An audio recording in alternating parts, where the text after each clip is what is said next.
నగారా మోగిన తర్వాత రాజకీయ పార్టీలన్నీ దూకుడు పెంచడం జరిగింది. ముఖ్యంగా గెలిపే లక్ష్యంగా జనసేన పార్టీ ప్రచారాలను పర్వం కొనసాగించడమే కాకుండా ఎక్కడికక్కడికి జనసేన పార్టీ కార్యకర్తలను ఎన్నికలకు సిద్ధం చేసే పనిలో కూడా నిమగ్నం కావడం జరిగింది. ఈ నెల 14వ తారీఖున జనసేన పార్టీ ఆవిర్భావ దినోత్సవం చరిత్రలో నిలిచిపోయే విధంగా నిర్వహించడానికి కూడా సిద్ధం కావడం జరిగింది. ప్రస్తుతం గుంటూరు జిల్లా పత్తిపాడు నియోజకవర్గ అభ్యర్థిగాను అదేవిధంగా మాజీ మంత్రిగా ఉన్నటువంటి రావెల కిషోర్ బాబు గారు మనతో ఉన్నారు. వారిని అడిగి ఒకసారి రాజమండ్రి సభకు ఏ విధంగా సన్నద్ధమవుతున్నారో తెలుసుకునే ప్రయత్నం చేద్దాం. సార్, రాజమండ్రి సభకు సంబంధించి జనసేన కార్యకర్తలను ఏ విధంగా సన్నద్ధం చేస్తున్నారు? సభ యొక్క ముఖ్య ఉద్దేశం ఏంటి? రాజమండ్రి సభ ఒక చారిత్రాత్మక సభ కాబోతా ఉంది.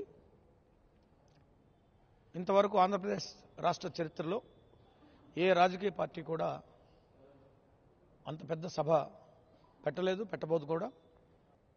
డబ్బు ఖర్చు లేకుండా స్వచ్ఛందంగా ఎవరి ఖర్చులు వాళ్లే పెట్టుకుని వచ్చేటువంటి సభ ఏదైనా ఉందంటే ఈ ఆంధ్రప్రదేశ్ రాష్ట్ర చరిత్రలో అది రాజమండ్రి సభ.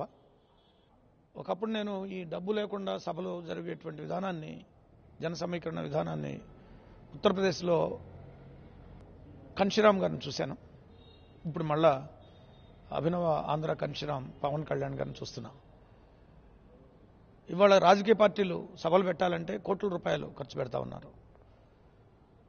అనేక రకాలుగా జనాన్ని ప్రలోభపెట్టి డబ్బులు ఇచ్చి వాళ్ళకి బ్రాందీలు విస్కీలు ఇచ్చి బిర్యానీలు ఇచ్చి తీసుకొచ్చేటువంటి ఈ సంస్కృతి ఈ రోజు ఉన్నప్పుడు దీనికి భిన్నంగా స్వచ్ఛందంగా మార్పు కోసం, ఈ రాష్ట్రంలో బలమైన నాయకత్వం కోసం పవన్ కళ్యాణ్ గారు కావాలి అని చెప్పేసి వేలాది మంది, లక్షలాది మంది ప్రజలు తరలి రావడం అనేది ఇది ఒక చరిత్రాత్మక సభ.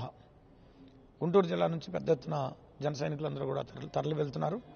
ఎవరికి వారే వెహికల్స్ పెట్టుకుని, బస్సులు పెట్టుకుని సొంత ఖర్చులతోటి వెళ్తూ ఉన్నారు.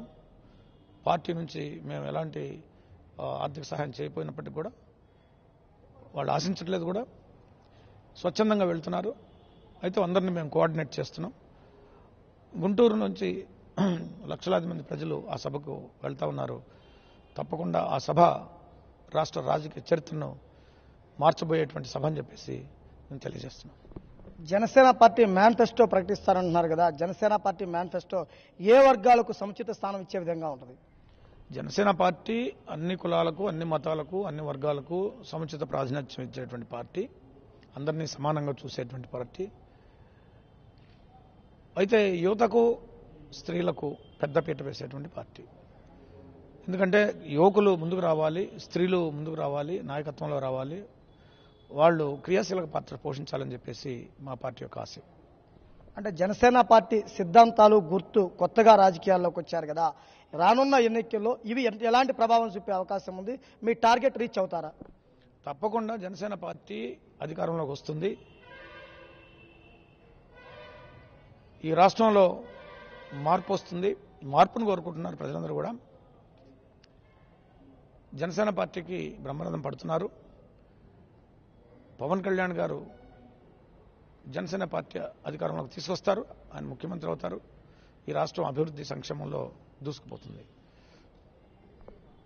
గెలిపే లక్ష్యంగా ముందుకెళ్తాము. అదేవిధంగా రాజమండ్రిలో నిర్వహించే సభ చరిత్రలో నిలిచిపోయే విధంగా ఏ రాజకీయ పార్టీకి సాధ్యం కాని విధంగా నిర్వహించడమే కాకుండా జనసేన కార్యకర్తలందరూ ఓటుతో జనసేన పార్టీ అధినేత పవన్ కళ్యాణ్ని సీఎం చేయటమే లక్ష్యంగా ముందుకు సాగుతున్నారు. ప్రత్యర్థి పార్టీలను చిత్తు చేసి విజయమే లక్ష్యంగా ఉంటామని కూడా చూడడం జరుగుతుంది.